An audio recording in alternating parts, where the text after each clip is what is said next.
رمضان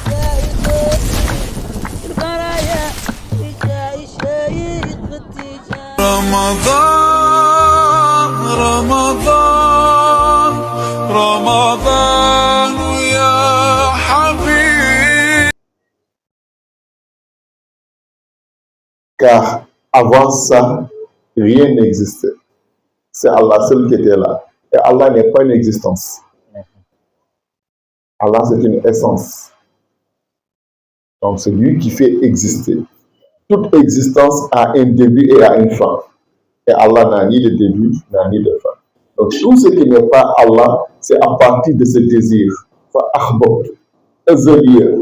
Ce désir-là, cet amour-là, que tout a commencé.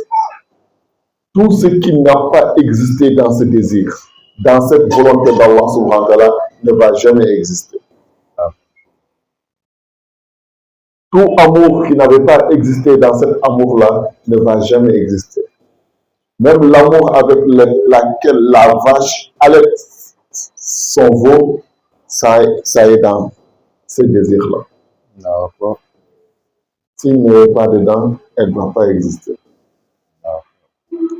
Donc, c'est cet amour-là que Baye est en train de désigner ici. C'est cet amour qui est la source de tout et qui fait vivre tout.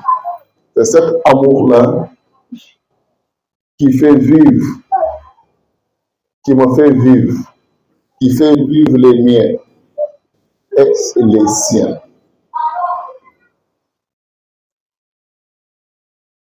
Qui me fait vivre, qui fait vivre les miens et les siens. Donc,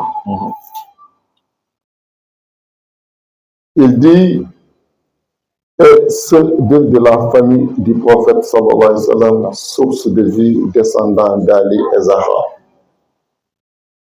Donc c'est cet amour aussi qui fait vivre ceux de la famille du prophète Mohammed sallallahu alayhi wa sallam, descendant d'Ali et de Zahra.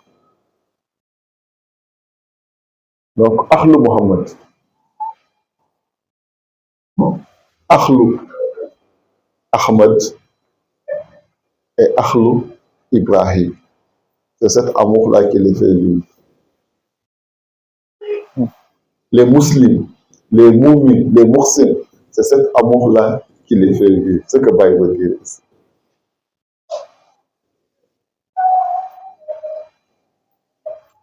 C'est pour ça qu'il a dit les miens, les siens et ceux de la famille du prophète Mohammed sallallahu alayhi wa sallam. Dans le batin, il a cité Islam, Iman, Ihsan. Descendant d'Ali et de Zahra, ancêtre béni de la voix de notre cher. Baye a montré celui-là qui il est. Il dit c'est un descendant d'Ali et de Zahra. Donc c'est un shérif. Celui-là, c'est un shérif, pas quelqu'un d'autre. Beaucoup peuvent appeler, dire que c'est moi que Baye disait. Baye dit non, non, celui-là que je parle, c'est un descendant d'Ali et de Zahra. Ancêtre béni de la voix de notre cher.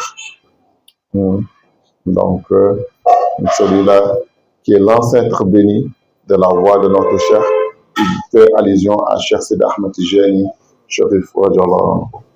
Donc, on passe au vers suivant, Inch'Allah. Dans le même poème, à la page 92, Maulana Cheikh Ibrahim Niass Radiyallahu Ta'ala Anhu dit: Mon Seigneur sait que mon voyage que voici est exclusivement divin. J'ai abandonné tout autre intérêt derrière moi. Je suis venu visiter des saints dépourvus de souillure. Leur station en Allah est très élevée. Tout cœur malade devient pur à leur contact. Donc, Maulana Cheikh Ibrahim Niass dit que Dieu sait. Donc, quand je dis Baye n'a pas besoin de jurer, mais quand il jure, ça veut dire que c'est quelque chose de très important ce qu'il est en train de dire. Mhm. Il dit, mon Seigneur sait que mon voyage que voici est exclusivement divin.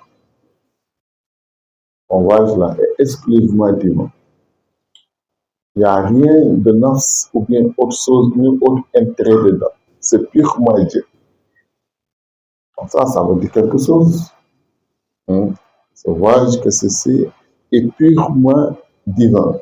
Comme je vous ai dit, cette khilafa n'est dans le prérogative de personne d'autre qu'Allah subhanahu wa ta'ala. C'est Allah qui choisit qui il veut parmi ses serviteurs. Il n'est pas telle personne de dire que mon secret ou bien un truc ma khilafa après moi je veux que ça soit une telle personne. Non, non. Ils ont été tous désignés depuis Ezel Alamul Awar avant ici. C'est cela que Allah avait dit à Adam alayhi wa sallam et aux anges, Ambiuni asma'ul haoula in kuntum sadihin.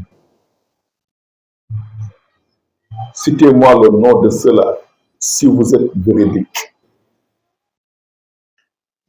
Comme d'autres traduisent ça pour dire que c'est des articles du paradis que Dieu est venu les présenter pour demander de citer les noms de cela.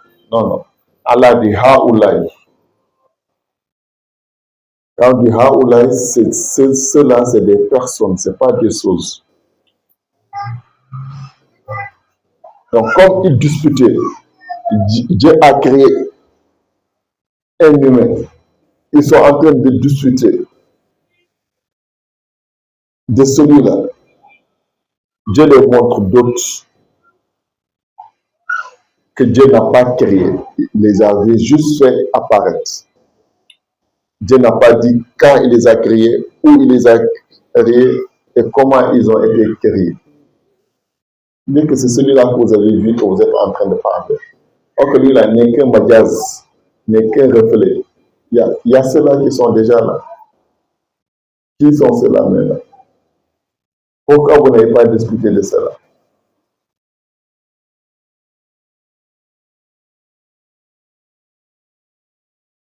Qui sont ceux-là?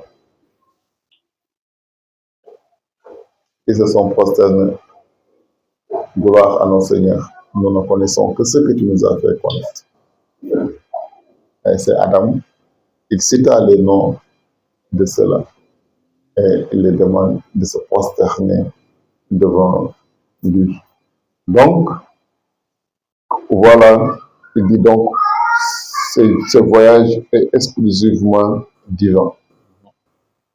J'ai abandonné tout autre intérêt derrière moi. Donc, il est en train de dire sa prochaine destination. Qu'est-ce qu'il y fera là-bas? Ceci n'est que divin. Je suis venu visiter des saints dépourvus de sueur. Leur station à Allah est très élevée. Tout cœur malade devient pur à leur contact. Et ça, c'est vrai. La Mauritanie, le Sahel, tu vois ceux qui vivent là-bas, et tu vas savoir que c'est des saints d'Allah subhanahu wa ta'ala et ils sont purs.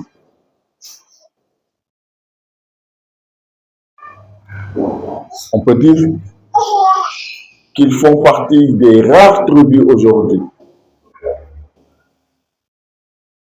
des Arabes qui tiennent l'étendard de l'islam.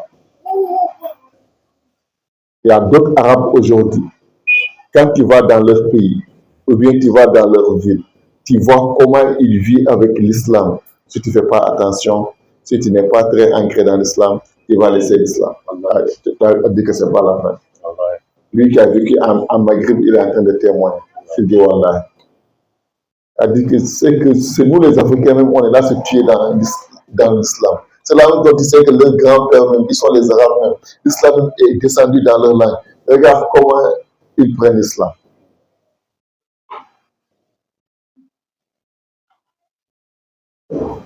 Si tu es en contact avec eux juste un peu, si tu ne fais pas, tu vas laisser l'islam.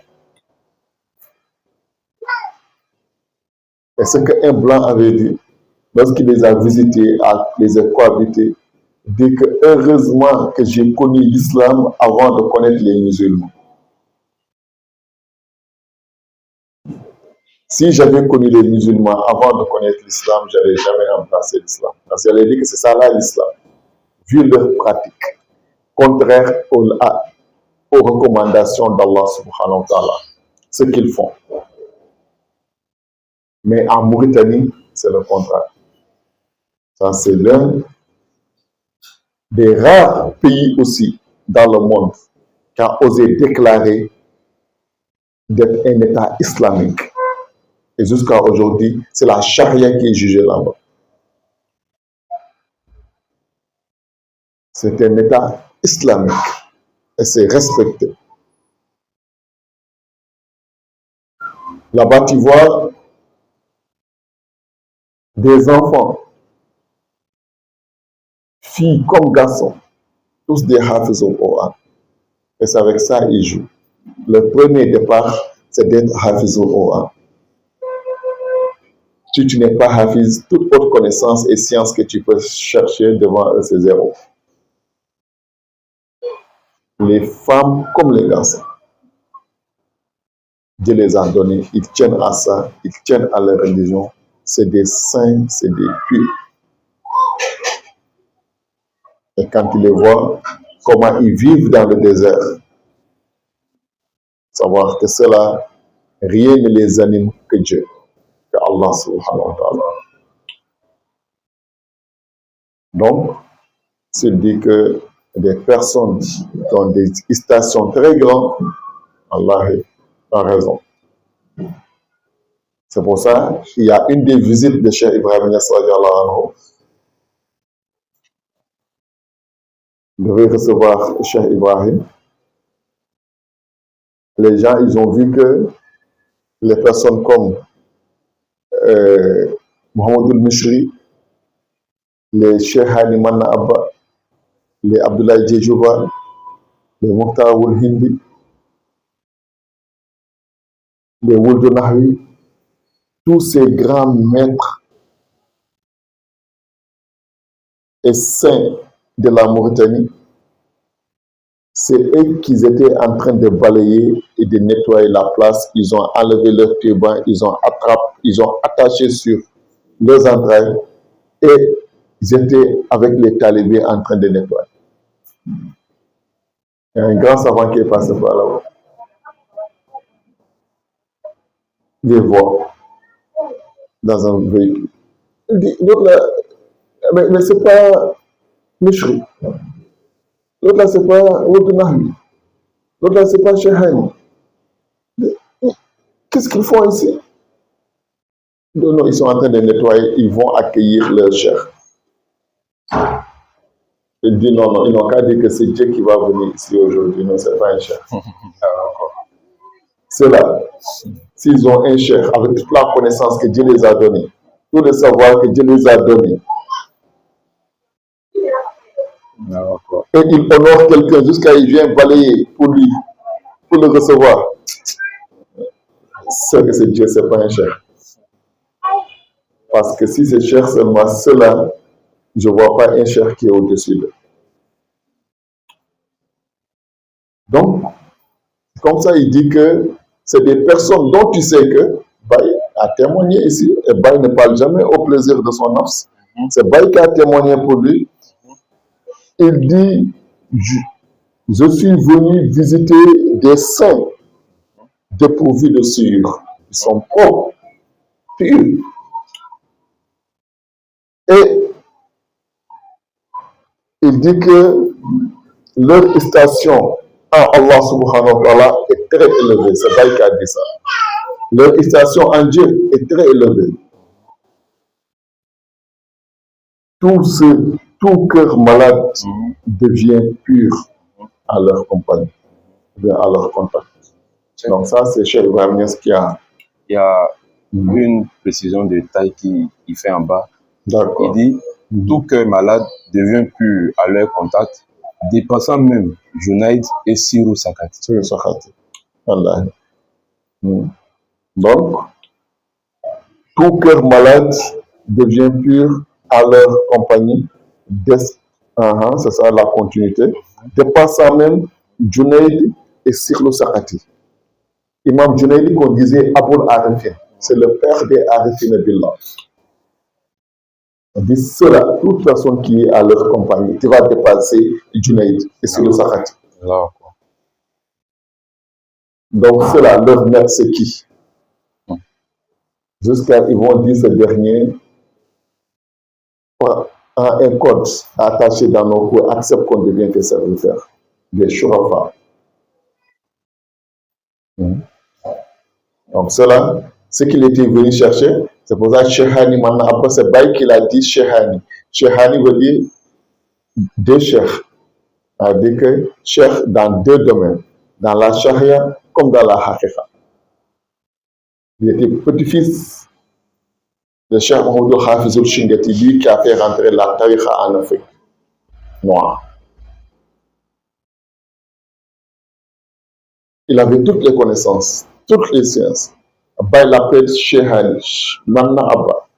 Il venait chez Baï même prendre Hadia.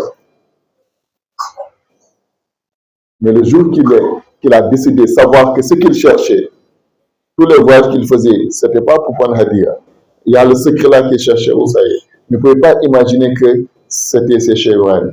Et le jour que Dieu l'a montré que c'était chez Cheikh Ibrahim, il est venu, il a écrit une lettre à Baï, il est venu, il dit que je veux que tu sois mon maître. Et ce que tu partages, je suis venu prendre ma part de temps. Baï, avec l'honneur, comme on a dit, avec humilité, il dit c'est vous qui êtes nos maîtres, c'est la tariqa, on l'a reçu de vous, la religion, nous l'avons reçu de vous, et de vos grands-pères, c'est vous qui êtes nos chefs, nos mains, vous êtes les Shurafa. Mais ce que tu me demandes, je te l'accepte. Et à partir de ce jour-là, Baï le dit maintenant, va au champ. C'était un hafiz au Coran. Et quand Baï le dit, va au champ. Il dit, même Fatih n'avait plus ça dans sa tête. Même Fatih ne pouvait pas rester. Baï a tout enlevé. Parce qu'un homme qui savent, qui est connaissant, quand tu veux l'aider, donc tu ne vas pas l'aider, il faut connaître. Le grand barrage qui est en lui pour arriver à Dieu, c'est son orgueil. C'est l'orgueil. Donc, il faut enlever l'orgueil. Et tout son orgueil, c'était quoi? Sa connaissance. Donc, si tu enlèves la connaissance, il devient humble automatiquement. Si quelqu'un devient orgueil par rapport à sa richesse, quand il devient pauvre, il devient humble. Quand quelqu'un devient, à cause du pouvoir qu'il a, le jour qu'il perd le pouvoir, il devient humble. Dès qu'il devient humble à part rapport à sa connaissance, quand tu l'enlèves la connaissance, tu l'as aidé, il devient humble. C'est ce que Baï voulait. Il a enlevé, il a dit va au champ, il est parti au champ. Le jour que Baï l'a rappelé, le jour qu'il est revenu, Baï n'a pas dit faire un salatul, il n'a même pas fait un salatul fatiha. Du moment qu'il a accepté, ce qu'il voulait qu'il accepte de cultiver, il se rabaisse. Et le jour que Baï dit appelez-le-moi, le jour qu'il est venu, il s'est arrêté devant la porte. Dès qu'il a vu Baï, il a eu le fatou. Baï lui a tout redonné. Il lui a augmenté autre chose qu'il n'avait pas. Il l'a libéré. Il est allé là où il était, il a dépassé là-bas encore. En connaissance, en science, en photographe et tout. Donc, alhamdoulilah, donc pour montrer cela, c'est de très grandes personnes. Donc, ce qui est extraordinaire, ce que Baï a dit, l'amour que je porte pour celui-là, c'est cet amour-là qui me fait vivre, qui fait vivre les miens, qui fait vivre les siens et qui fait vivre aussi la famille du prophète Mohammed sallallahu alayhi wa sallam. Ça là, ça c'est quelque chose de très grand. Et pour ça, il va y avoir dit tout va liman hubbuhu wa hafu. Honneur à celui qui l'aime, mais qui a peur de lui aussi. Si tu le connais, tu vas l'aimer, mais tu vas avoir très peur de lui. On voit des personnes qui sont parties jusqu'à dire que mes talibés sont tes talibés, mes disciples sont tes disciples. Hein? Ma famille est ta famille est ma famille. Je te garantis tout. Et Dieu ne va plus enlever ça. Personne qui l'a dit ça comme Tchern Amandje. Et le Tchern nous dit que si Cheikh ne m'appelle pas, je ne vais pas chez lui.